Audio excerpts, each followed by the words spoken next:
The chairs sat there like a bad tooth nobody wanted to pull. 6 months since the human delegation walked out, and not a single species had the nerve to remove it. The seat was nothing special. Standard issue council furniture, same gray composite as the other 12. But it sat at the curve of the table where all sightlines met, and every delegate who entered the chamber looked at it first, then looked away, then looked at it again, like they were checking whether a dead thing was still dead. It was still dead. The Tessari speaker opened the session with the wrong greeting. Nobody corrected him because nobody remembered the right one. The procedural code for formal council openings had been written by a human legal team 140 years ago, and it lived on a server that humanity had politely taken with them when they left, along with the trade arbitration protocols, and the multilingual legal glossary, and the conflict monitoring satellite network, and about 9,000 other systems that nobody had thought about until they stopped working, the same way nobody thinks about bones until one breaks. 22 minutes. That was how long the session lasted. The Tessari speaker tried to introduce a routine shipping tariff adjustment, the kind of thing humans used to handle before breakfast, and by minute 11, 3 delegations were arguing about the unit of measurement. By minute 16, the Urani delegate had accidentally insulted the Helthari delegate's brood lineage through a translation error that a human linguist would have caught in half a breath. By minute 22, the Helthari delegate had overturned his gravity chair, and the session was done. The lights stayed on in the empty chamber. Nobody turned them off. The automated system that managed the lights was also human-designed. On Luna, in an office that smelled like recycled air and old coffee, Han Do-hyun watched the broadcasts on a screen he kept propped against a stack of policy binders. He did not smile. He did not frown. His face did the thing it always did when the universe confirmed what he already knew. It went perfectly, terrifyingly still. Yoon Soha walked in without knocking. She never knocked. Knocking implied she might not be welcome, and Soha had eliminated that possibility from her personal physics years ago. She held a datapad in one hand and an apple in the other. The apple was half-eaten. The datapad showed 14 alien currencies in synchronized freefall, their value charts dropping like birds that had forgotten how to fly. Tessari Central Credit is down 9% since last week, she said. Orani trade bonds are junk-rated. The Helthari aren't even publishing their numbers anymore, which means their numbers are worse than the Tessaris. She took a bite of the apple. Should I feel bad about this? Do-hyun said nothing. He was looking at the screen, at the chair. Soha followed his gaze. She chewed, she swallowed. She waited the way you wait for a man who is having a conversation with a piece of furniture inside his own head. They'll call, she said. They already have. Officially? No. Do-hyun turned from the screen. Privately, 7 back-channel contacts in the last 2 weeks. All of them very careful to not use the word help. They say consultation. They say mutual benefit. They say exploratory dialogue. He paused. They say everything except the truth. And you said? I wish them well. Soha's apple stopped halfway to her mouth. She studied him. The stillness, the hands flat on the desk, the eyes that looked like they were reading something written on the inside of his own skull. She put the apple down. Okay, she said, and left. 3 floors below Do-hyun's office, in a room the size of a generous closet, Bae Jinseo was losing a war against his own wall. The wall was covered in marks. Each mark represented an active border conflict, territorial dispute, or breakdown in diplomatic relations somewhere in the galaxy. When Jinseo had started this job 4 months ago, there had been 6 marks. Manageable, understandable, the kind of number that fit in your head without rearranging the furniture. Now there were 43. He added 2 more while eating lunch. A Tessari supply convoy had been rerouted into contested Helthari space by a logistics algorithm that didn't understand territorial boundaries. Because the algorithm that did understand them had been a human system, and it was gone now. 2 convoys destroyed, 18 crew dead. The Tessari were blaming the Urani, which made no sense, but sense had left the building around the same time the humans did. Jinseo called his supervisor. At this rate, he said, they'll have a full regional war by quarter's end. His supervisor told him to update the tally. Jinseo hung up. He looked at the wall. He picked up his marker. The ink was running low. This thought occupied him for longer than it should have. The brand, the color, whether the supply office had the right kind, and somewhere in the back of his mind, a small voice pointed out that he was thinking about markers to avoid thinking about the 18 dead Tessari, and he told that voice to shut up and added 2 more marks to the wall. 45. In deep space, on a frequency that was not monitored by any council system, because no council system was monitoring anything anymore. First voice Uluum of the Urani Collective opened a private channel to Luna. The transmission was encrypted with human-grade cryptography. The Urani didn't trust their own anymore. Do-hyun answered. Uluum spoke for 11 minutes. The words were careful, diplomatic, threaded with the liquid harmonics of Urani formal speech. But underneath the music, stripped of all the courtesy, the message was simple. We are drowning, and we did this to ourselves, and we know it, and please. Do-hyun listened to every word. When Uluum finished, the channel held nothing but the soft static of deep space, the sound the universe makes when it is waiting for someone to be merciful. We wish you well, first voice, Do-hyun said. He disconnected. His hands stayed on the console. 5 seconds. 10.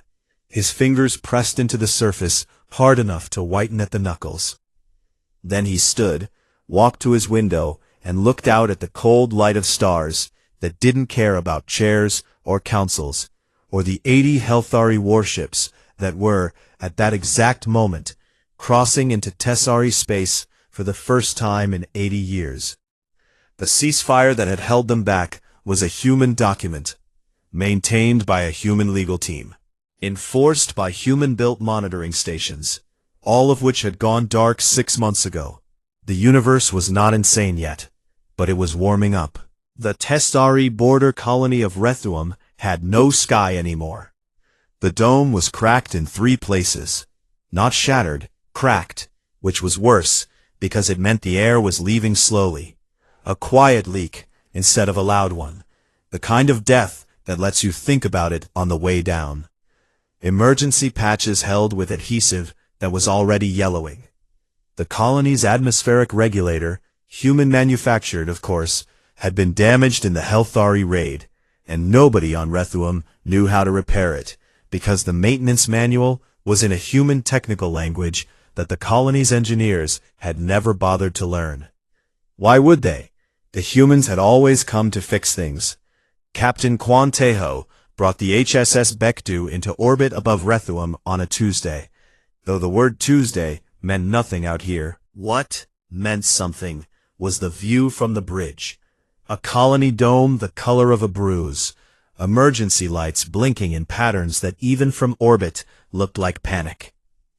Humanitarian aid protocol, Taeho said. Standard approach.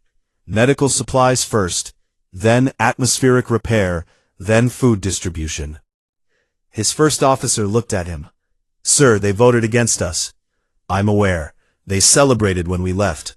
There are broadcasts. The colony governor gave a speech about. I said I'm aware. Taeho's voice did the thing where it got quieter instead of louder, which his crew had learned meant the conversation was over, in the way that a door is over when it closes on your fingers. They landed.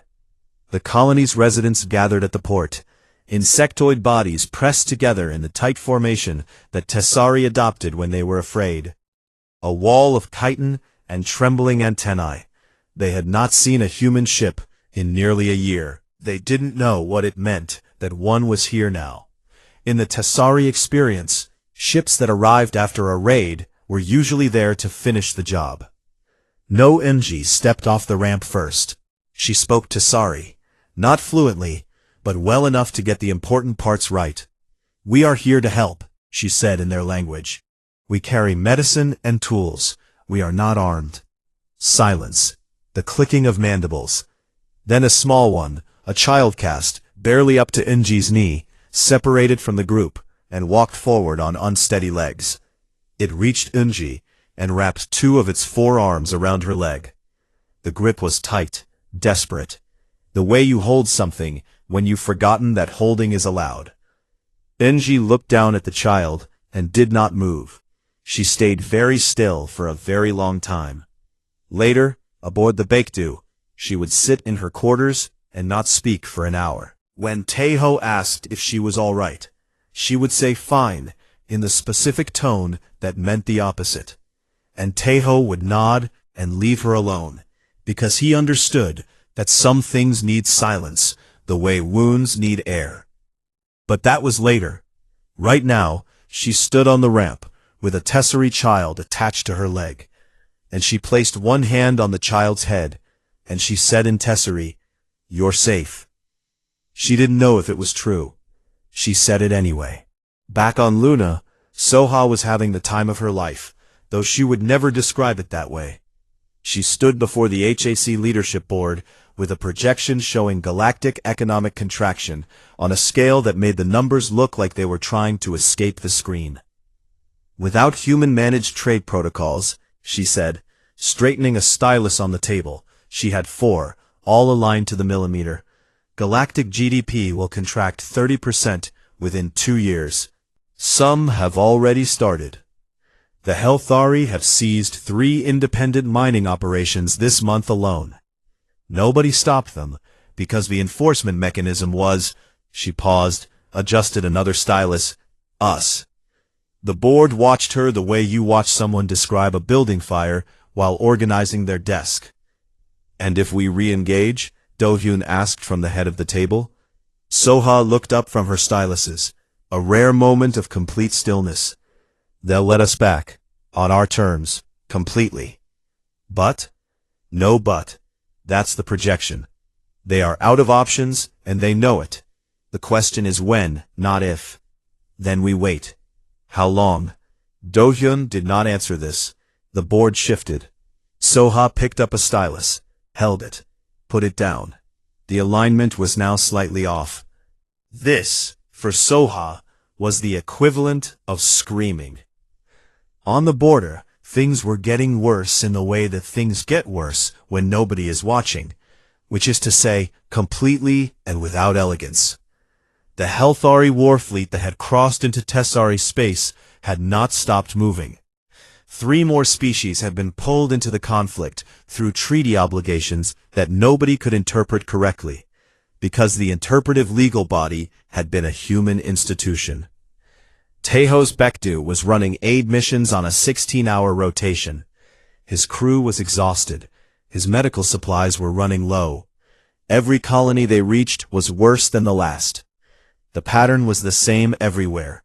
Cracked infrastructure, failed systems, populations that looked at the human ship with an expression that lived somewhere between gratitude and shame. The shame was the hard part. Taeho could handle the work. He could handle the danger, the exhaustion, the terrible food. What he could not handle was the look in their eyes, the moment when they realized who was helping them and what that meant and what they had done. He filed his reports to Luna every 48 hours. They were precise and factual, and contained no emotion whatsoever, which was how Do-hyun knew they were full of it. The breaking point came on a Thursday that also meant nothing. An Urani medical transport, unarmed, clearly marked with medical symbols in 4 languages, got caught between Helthari and Tessari battle lines in a disputed corridor. Both sides fired. Neither aimed at the transport specifically. Neither cared enough to aim away from it. The Baekdu intercepted the distress call. Taeho calculated the odds. His ship was not a warship. It had light shielding, no weapons, and a hull designed for survey work, not combat zones. Going in was stupid. The math said so. Every tactical model said so. "Take us in," Taeho said. They pulled 200 survivors from the wreck.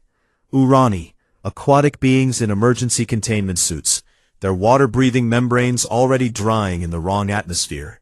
Children, elders, medics who had been trying to save others when the hull broke open. One child would not stop screaming. The sound was a frequency most species couldn't hear, a high, teeming vibration that passed through walls and floors and skulls. But Unji could hear it. She sat beside the child in the medical bay. 9 hours, she held its containment suit steady when the water inside sloshed. She hummed, a song from home, something her mother used to sing, Korean words that meant nothing to an Irani child, but carried rhythm and warmth and the unspoken promise that someone was there. The child stopped screaming around hour 7. It didn't sleep. Unji kept humming. On Luna, Jinseo added 3 more marks to his wall. His marker finally ran out. He stood holding the dead pen, staring at the number. 112. And then the Tasari speaker went on galactic broadcast. His image filled screens across known space. The towering insectoid frame, the mandibles clicking in formal Tasari cadence. The words translated into every language simultaneously. He blamed humanity. He called them cowards, deserters, a lesser species that had abandoned its responsibilities. He said the wars, the economic collapse, the dying colonies, all of it was humanity's fault for leaving. He said the Council had been right to remove them. He said the galaxy would find its way without human interference. The broadcast lasted 12 minutes. When it ended, every back-channel communication between alien species and HAC went silent. Not because the aliens believed the Tasari. Because now they had to choose, publicly, whether to agree with the lie or admit the truth. And the truth was the most expensive thing in the universe. The Galactic Interspecies Council died on a morning that smelled like ozone and old decisions. 9 minutes. That's how long the final session took.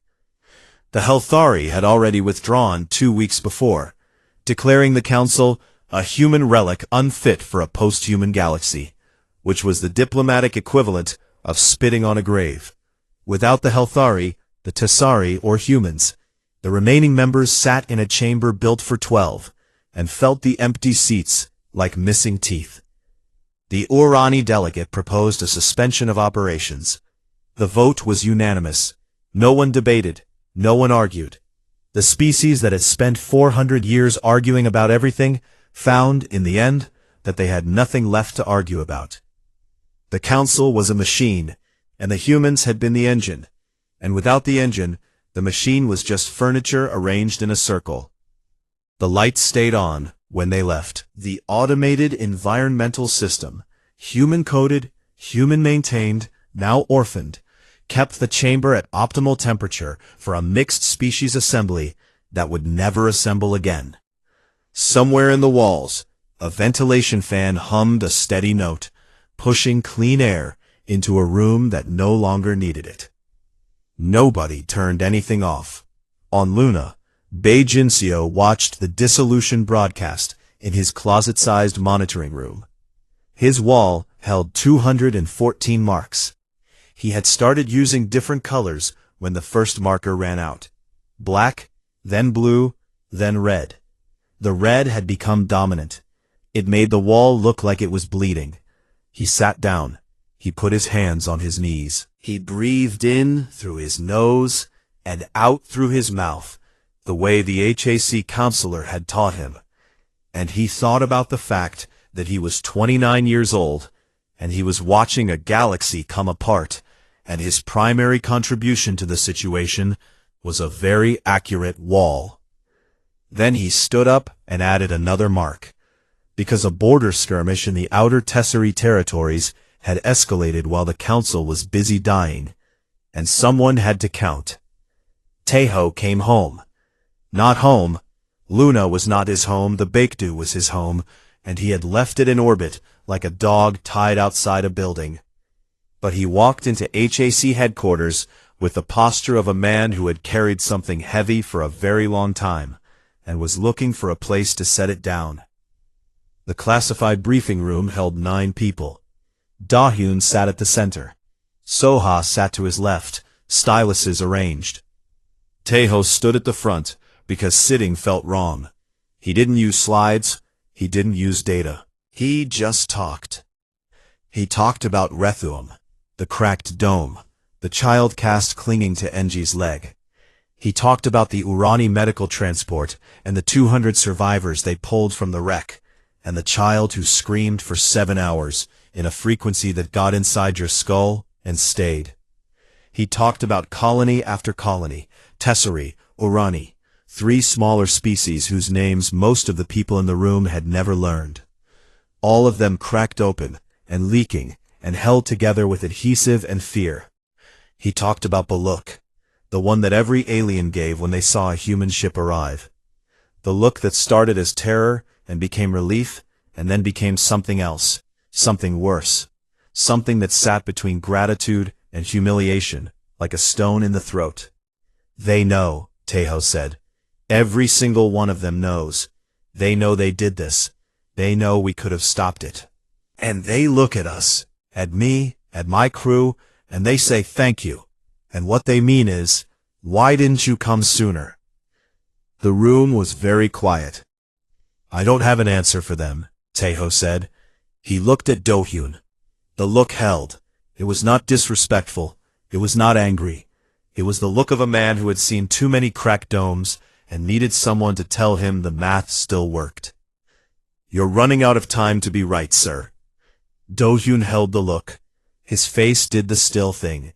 Then he nodded, once, and Taeho sat down, and the weight he'd been carrying didn't disappear, but it shifted, distributed across the room now, shared, lighter by a fraction. After the breathing cleared, Soha stayed. She always stayed. She had a talent for being the last person in a room in a way that felt like she'd never been anywhere else. Final projection, she said. She placed a datapad on the table. If we re-enter now, full diplomatic re-engagement, new framework, our terms, we can secure permanent trade authority, binding arbitration power, veto rights on military action, and autonomous governance of all interspecies infrastructure. Dohyun looked at the numbers. This is everything, Soha said. Everything we could never have asked for when we were sitting in that chair. They'll give it to us because they have no choice. The leverage is total. And the cost of waiting another month? Soha's stylus stopped moving. It hovered above the table at a slight angle, frozen mid-adjustment. She didn't look at the datapad. She didn't need to. She'd run the numbers 6 times. About 40 million lives. The stylus came down. It didn't align with the others. Soha did not fix it. He walked to his wall, to the paper map with its constellation of colored pins. Each one a conflict, a crisis, a place where people were dying because the systems that protected them had been human systems, and the humans were gone. He pulled one pin out, looked at the tiny hole it left. The Tessari speaker called us cowards, he said. He did. He said the galaxy doesn't need us. He did. How many species have contacted us since his broadcast? Soha allowed herself the smallest possible smile. All of them. Dohyun put the pin back, not in the same hole, in a new place, off the map entirely, in the blank margin where no conflict existed, a point without meaning, or maybe the only point with meaning. Hard to say. Aboard the Baekdu, still in orbit above Luna, Unji intercepted something that made her blood go cold. She had been monitoring Helthari military communications as part of her standing intelligence brief, a task she performed the way a person checks a wound they expect to heal. Routine, mechanical. She parsed the transmissions, noted fleet movements, flagged tactical shifts. But tonight, the language changed. The Helthari had a rich military vocabulary, 700 years of warrior caste tradition encoded in their speech. Unji knew it well, the formal verbs for engagement, the honor markers that preceded fleet actions, the careful grammar of sanctioned warfare. This was different. The words she was hearing now came from a deeper, older part of the Helthari lexicon, words that hadn't been used in 300 years. Words that didn't mean defeat the enemy. Words that meant erase them. Unji's hands stopped over the console. She ran the translation again. Then again. The third time, she got up from her chair, walked to Taeho's quarters, and knocked on his door at 2 a.m. "Captain," she said. Her voice was level, her hands were not. "You need to see this." Taeho read the transcripts. He read them twice. He set down the datapad and looked at Unji, and what passed between them was not a conversation, but a recognition. Two people who had studied enough history to know what this language meant, what it always meant, in every species, on every world. "How long?" Taeho asked. "Weeks, maybe less." Taeho picked up his comm. He called Luna. In his office, Do-hyun answered. He listened. He looked at the map. All those colored heads, each one a small world of suffering he had chosen to observe rather than prevent, because the strategy demanded patience, because the leverage required pain, because he was playing a game with pieces that bled. He set the comm down. He sat in the dark for a long time. Then he called an emergency session. Every HAC director, every department head, the full apparatus of human post-council governance, dragged from their beds by a single sentence, transmitted on all internal channels. 12 ships left Luna, in a line so straight it looked like a scar on the dark. Not warships, that was the point. Diplomatic cruisers with polished hulls and communication arrays that could reach every corner of the galaxy simultaneously. Medical transports heavy with supplies. Logistics vessels packed with the technical teams that would rebuild the systems everyone had let die. And at the back of the formation, slightly out of alignment because her captain had never cared much for formations, the HSS Baekdu, a survey ship pretending to be a flagship, held together by good engineering and stubbornness. Taeho stood on his bridge and watched Earth shrink in the rear viewport. A blue marble, getting smaller. A thing you leave. "We're going back to save the people who threw us out," he said. He wasn't talking to anyone in particular. They kept working. Unji, standing behind him with a translation pad in her hands, said, "That's sort of our whole thing, Captain." Taeho almost smiled. Almost.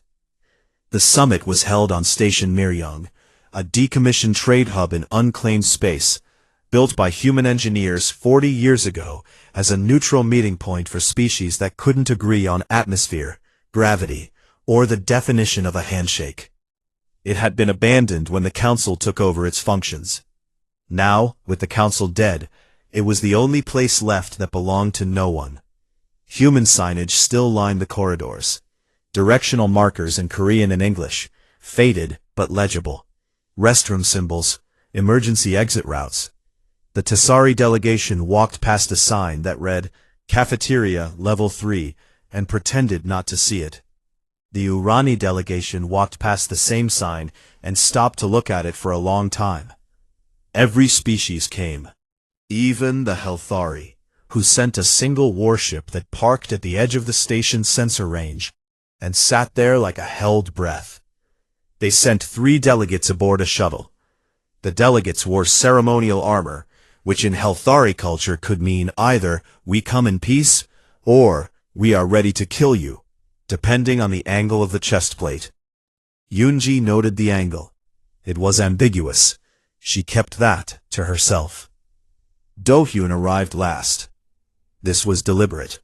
He walked into the summit chamber, a circular room with 12 seats arranged around a table that humans had built and aliens had used and nobody had maintained, and he stood at the center and said nothing for long enough that the silence became a kind of speech.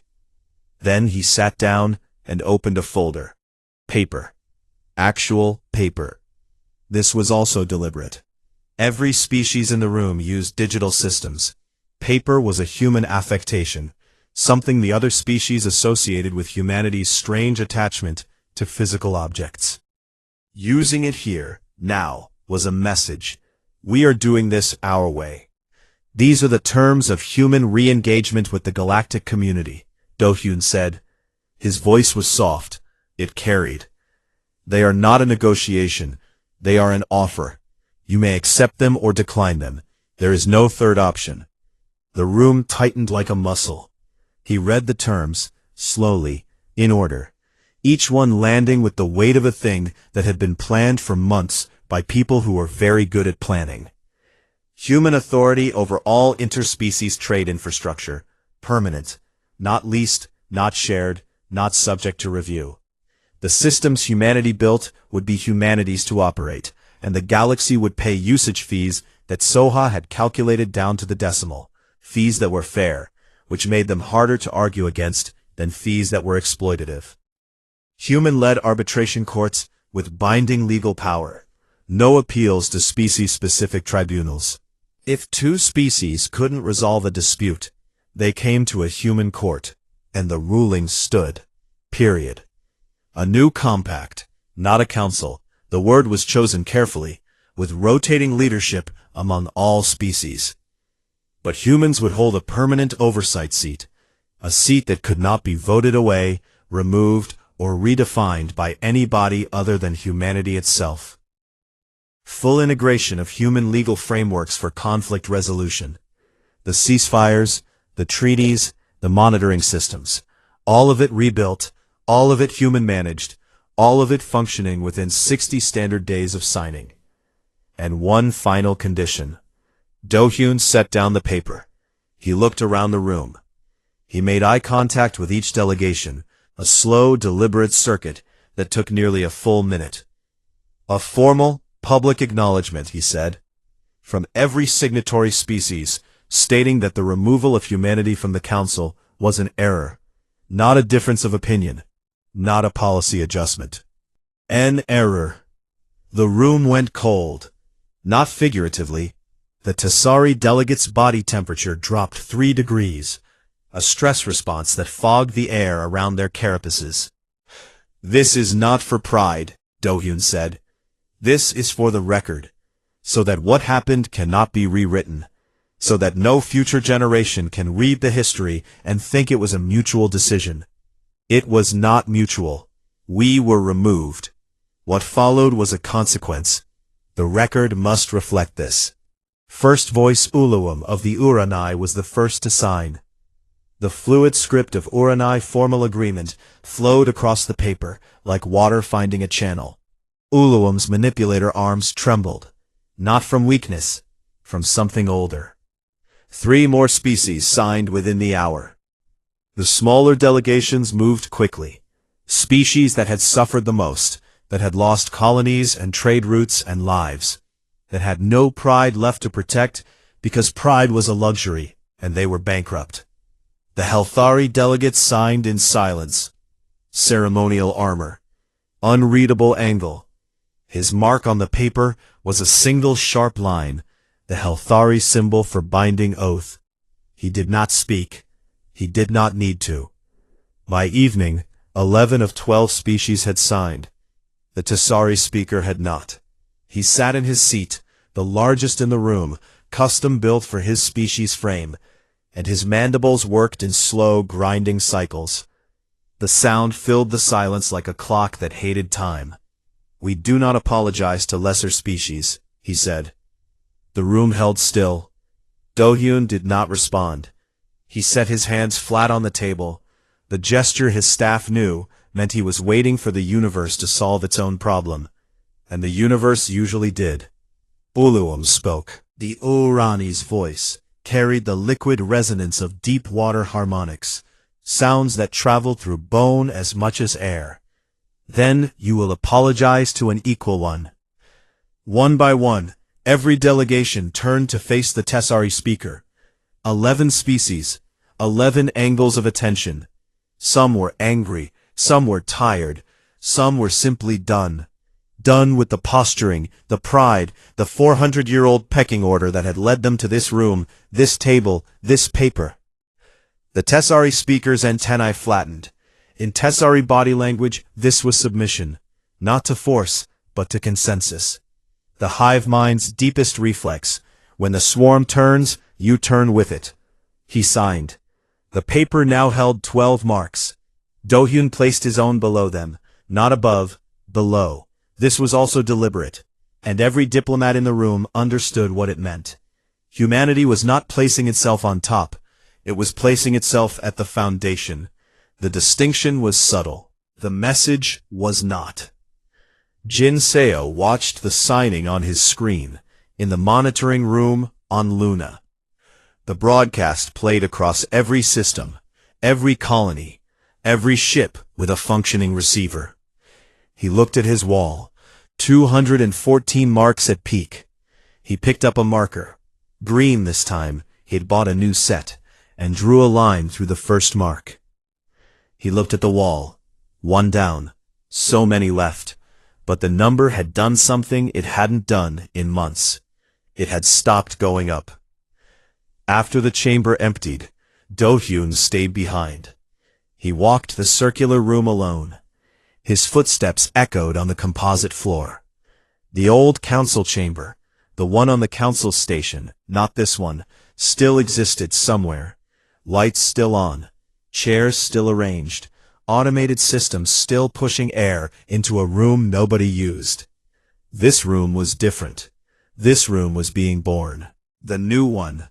The oversight seat, built to human specifications, positioned not at the curve of the table where all sightlines met, but at the head, where the view was widest. He sat down. The room looked different from this angle. Larger, fuller. The empty seats would fill again tomorrow. New names, new arguments, new problems. The same species, the same friction, but a different architecture holding it all together. He pulled the folder of signed terms toward him and closed it. Paper, ink, 12 marks, and his own. Out the viewport, stars did what stars always do. They burned without caring who was watching. Do-hyun cared. That was the difference. 2 years later, the galaxy worked again. Not the way it used to. The way a bone works after it breaks and heals. Functional, strong in new places, tender in old ones, and forever aware of the weather. The compact held its sessions on Station Miryong every 30 standard days. 12 species, 1 table, a room that smelled like recycled air and compromise. The human signage in the corridors had been cleaned and relit. Nobody pretended not to see it anymore. A Tesserae junior diplomat had been caught taking a photograph of the cafeteria sign. When asked why, she said she wanted to remember what the station looked like before it mattered. Do-hyun chaired the sessions, the way a metronome keeps time. Steady, precise, utterly without drama. The galaxy had spent a year on fire, and the man who put it out ran meetings the way a librarian runs a reading room. Quiet voice, clear rules, absolute authority disguised as patience. A Helthari delegate and a Tesserae delegate were arguing about mineral extraction rights in a contested asteroid belt. The argument had been going for 20 minutes. Both sides had historical claims. Both sides had economic need. Both sides were getting louder in the way that species with natural armor get louder, not with volume, but with posture, the slow expansion of bodies designed to intimidate. Do-hyun let them go for another minute. Then he leaned forward. Delegate Vorsha, he said to the Helthari, your claim is based on a survey conducted 90 years ago by a joint Helthari-Tesserae expedition. Is this correct? It is. Delegate Chiron, he said to the Tesserae, your claim is based on continuous mining operations in the adjacent sector for the past 60 years. Is this correct? It is. Then the asteroid belt falls under split jurisdiction. The Helthari retains survey-based exploration rights for the northern quadrant. The Tesserae retain operational extraction rights for the southern quadrant. Shared revenue on any resources found in the overlap zone. Split 60-40 in favor of whoever extracts first. Monitoring by the Human Arbitration Office. Objections? Silence. The Helthari's chest plate shifted to neutral angle. The Tessari's antenna rose. Attention posture, not submission. No objections, said Vorsha. Acceptable, said Chiron. 11 minutes. The whole thing, from argument to resolution. An Urani observer leaned to their aid. A human intern named Park Yuna, 23, fresh from the HAC Diplomatic Academy and still getting used to the idea that her job was to sit in a room full of aliens and take notes. How does he do that? The Urani whispered. Yuna shrugged. Practice. She wrote it in her notes. Resolved in 11 minutes. Both parties satisfied. Ambassador Han did the quiet thing again. Far from Miryang, past the restored trade lanes and the functioning relay stations and the monitored borders that held because someone was watching, the HSS Baekdu was doing what it was always meant to do. Taeho stood on his bridge and looked at stars that no catalog had named. The ship had been reassigned from humanitarian aid to deep space exploration 6 months ago, and the transition had been like taking off a coat made of lead. The relief was enormous and complicated and left him lighter in ways he didn't entirely trust. Signal bearing 047, Unji said from her station. Structured, repeating, definitely not natural. Taeho walked to her console. The waveform on the screen pulsed in regular intervals, a pattern too clean for cosmic noise, too complex for a distress beacon. Something was saying something, and it was saying it on purpose. Not from any known species, Taeho asked. No match in the database. New phonemic structure, new modulation, new everything. Taeho looked at the signal, looked at the star chart, looked at the dark between the stars, the places where no one had gone because there had always been fires to put out closer to home. First contact protocols, Unji asked. First contact protocols. Unji pulled up the framework, human-written, naturally, revised 12 times over 2 centuries, designed to account for every possible way a first meeting between species could go wrong. It was 200 pages long. It was also, in Unji's professional opinion, the single finest piece of xenolinguistic scholarship ever produced. Let's do it right this time, Taeho said. The Baekdu turned toward the signal. Into the unknown, into the part of the map where there were no pins because no one had been there yet. On Luna, Yoon Soha packed her styluses into a box. She had resigned from the Directorate of Exoeconomics 3 weeks ago. Her replacement was competent.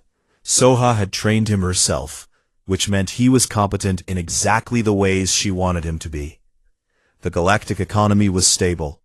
Not booming, but stable, the way a patient is stable after surgery, alive, healing, and extremely aware of what almost killed them. Her farewell briefing was small, 8 people. Doyen was not there, he was on Miryang chairing something, but he'd sent a note. Paper, handwritten. She kept it in her coat pocket and hadn't read it yet, because she was saving it for later, the way you save the last good thing in a meal. Someone asked what she was most proud of. Soha thought about this for a long time. She thought about the projections, the leverage calculations, the beautiful, brutal math of economic withdrawal that had given humanity everything it couldn't have asked for while sitting at the old table. She thought about the 14 currencies in freefall and the 40 million lives that existed on the other side of a 1-month delay. The apple, she said. Nobody understood. She didn't explain. Some things earn their weight by staying unexplained. 2 words that hold a whole scene, a whole morning, a whole version of herself standing in Do-hyun's office while the world ended and she was eating fruit. She picked up her box of styluses, 12 of them, all perfectly aligned. She left.